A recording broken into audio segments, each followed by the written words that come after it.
Topic 37A, the Hall of Fame for Great Americans at Bronx Community College.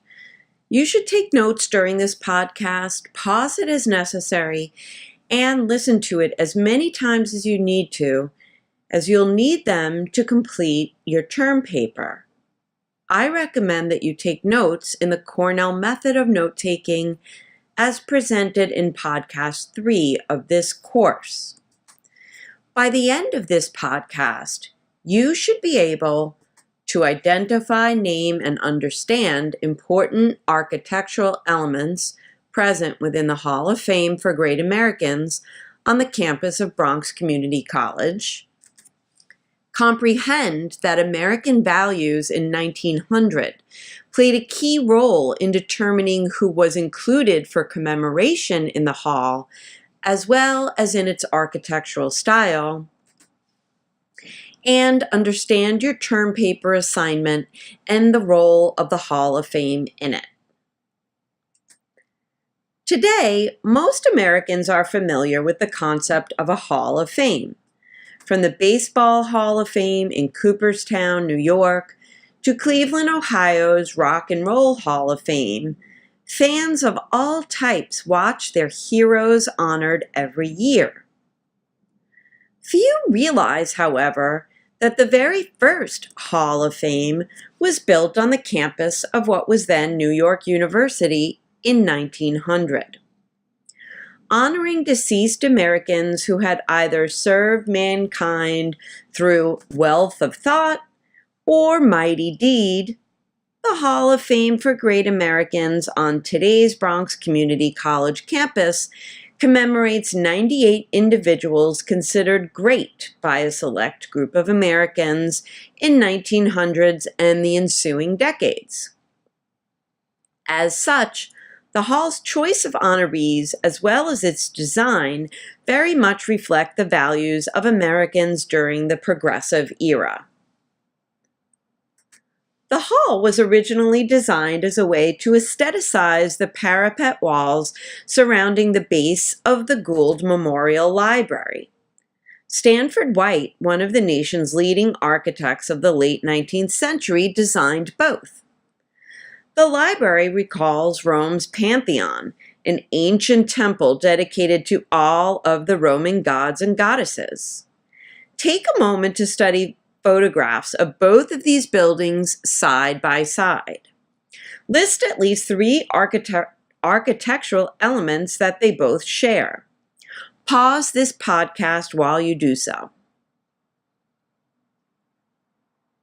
Just as the Gould Memorial Library at the center of the hall recalls a Roman predecessor, so too does the hall itself reflect Roman elements. The hall itself is a colonnade, or a long sequence of columns. The Pantheon itself contains a colonnade in front of its door. There it is called a portico.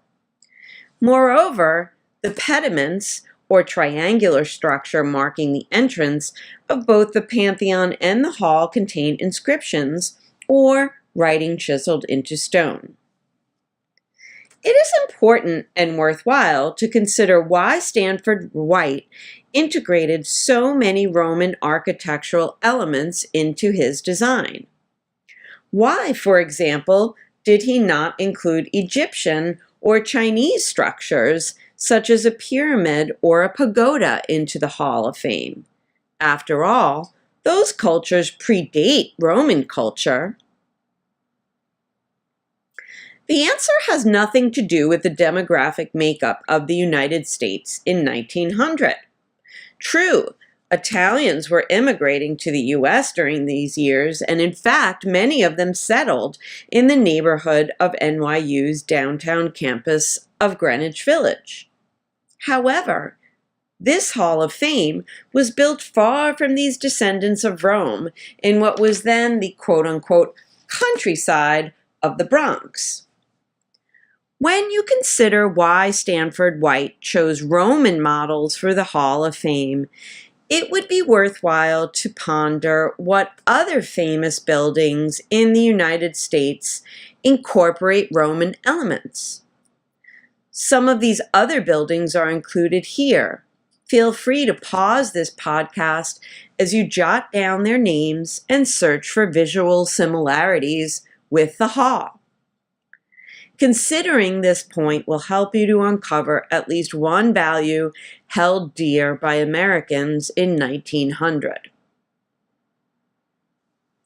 As your focus shifts away from the aesthetics to the contents of the Hall of Fame, it is also important to consider who was worthy of inclusion and, by extension, who was excluded from its ranks. Today, we might consider Americans such as Abigail Adams, Harriet Tubman, or Sojourner Truth worthy of the title Great Americans. But there are no busts of these women, nor are there any who look like Tubman or Truth. Why is that? Whose busts are included? And what does that say about America and its values at the turn of the 20th century? In your term paper, you will explore these questions in order to answer the essay question, what did Americans as a people value during the period 1895 to 1920? Just as you incorporated some information gleaned from the Puritan gravestone in response paper 1, and a line or two from the Declaration of Independence in response paper 2, so too will the Hall of Fame serve as one source of several that will help you to answer the essay question. To be clear, this paper is not a who's who of different Americans who appear in the Hall of Fame. It is a description of American values during the Progressive era. I suggest choosing 3 or 4 of the period's most important values and organizing your body paragraphs around them. You will use evidence contained in Chapter 13 and Podcast 37 to describe those values and provide example of them as reflected in the laws, programs, Supreme Court cases, and constitutional amendments of the period.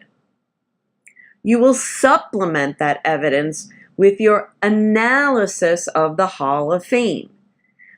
Each body paragraph should contain evidence from all 3 sources, the chapter, the podcast, and the hall, and should be about no more than one value at a time. While you do not need to consult any outside sources for this paper, you may consult the Wikipedia page for the Hall of Fame for Great Americans, as well as a CUNY website dedicated to the Hall of Fame for Great Americans listed here, if you feel as though you need additional background information. Absolutely no other outside sources may be consulted. Take a moment to remember the learning objectives for this podcast. Write each one out in a sentence or a paragraph now.